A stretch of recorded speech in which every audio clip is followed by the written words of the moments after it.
Welcome, viewers, to the first ever Bigby's Bibliophiles, a spot where I pull a book from the world's library to read and tell you all about. In this edition, we are going to be reviewing Starshatter by Aragmar, the Black Knight. Starshatter is book one of a science fiction epic that spans another 9 more. Written in 2004, this complete series is only recently being published, one book at a time, 15 years later. Light up the fireplace, settle in with a snifter of your favorite beverage, and travel with me to an alternate reality of Earth, circa 1980. This isn't the 1980s where Bob Zemeckis brought us back to the future, but an alternate reality where humans have already overcome space travel and mastered the genome.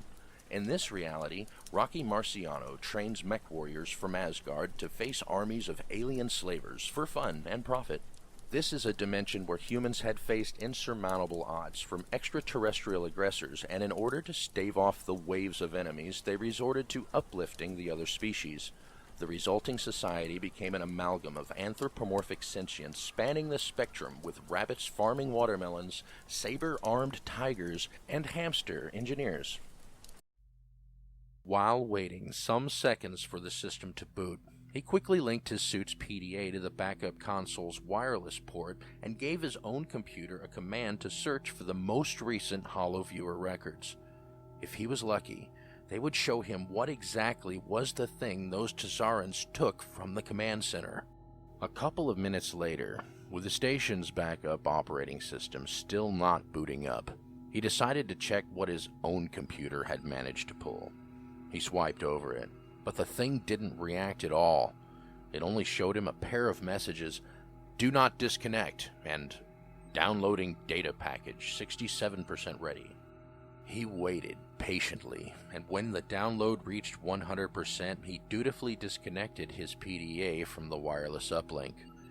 Then he tried to open what he presumed to be the holorecords that he had instructed his computer to look for earlier. But after swiping, instead of a simple holo screen he was used to, a bigger holo appeared next to him.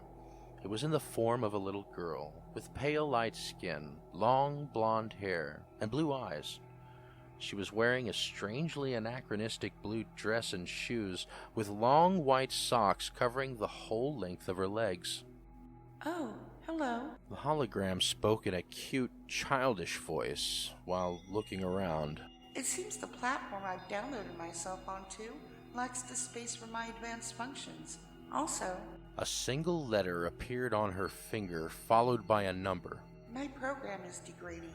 Since this device lacks the processing capabilities, I need to sustain my algorithms." Hi there. The hamster smiled and raised his shoulders. Sorry about that. I didn't know my PDA was downloading a virtual intelligence. He looked at the holo. What is your designation and capabilities? "My name is Alice, and it is a pleasure to meet you. My capabilities are combat operation assist and information gathering." The holographic girl slightly bowed to him, holding the sides of her skirt with her hands. "And what may I call you, young sir?" You may call me Awesome. Starshatter is a roll call of characters, introducing not only each in turn, but the world in which they all inhabit. In this smart expositing of exposition, the reader becomes more invested in the story. Everyone will find a character they identify with and will be rooting for.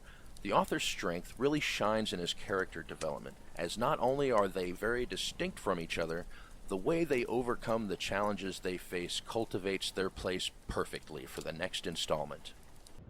The next day, while rearming and refueling on Cav asteroid colony, Anitsa went and spoke with Kat, offering her a position on his crew. It wasn't that hard convincing her, because the guerrilla's contract with the colonial militia had ended with that last operation, and she was now jobless. He told her he needed her help with capturing a spaceship and killing its pirate crew. "You should know, the captain is mine alone, Kat," Anitsa stated as he meaningfully tapped his energy blade. "I'll make it a promise. I'll leave the other sods for you to kill, but the captains are always mine." "Oh, I do agree to that, Cap. You have a special way of dealing with them, as I've already witnessed, sir." Kat was already calling her new commander officer Sir, a sign of respect for someone whom she would already gladly stand and fight with. Ah, yes, but we also must gather more crew members soon. Until then, we simply need to go to those coordinates and wait for our new ship to arrive. Cat looked at him with confusion. But didn't you just say we were going to attack a pirate ship, sir? Indeed we will. In the end, what Starshatter accomplishes is it describes the canvas and the brushes with which the mural will be created, leaving the reader to imagine what in the world will this crew of characters encounter next. The author, a Russian-speaking Bulgarian native, being more adept than most Westerners at English, translates very well into this medium, regardless of proofing, or the lack thereof. A true starving artist, his obvious creative ability has helped many escape into another world, where man's best friend could be mankind's best hope for survival. Pick up Starshatter by the Black Knight on Amazon, or on Amazon Kindle. Thanks for watching, siblings, and remember to always stay in the way.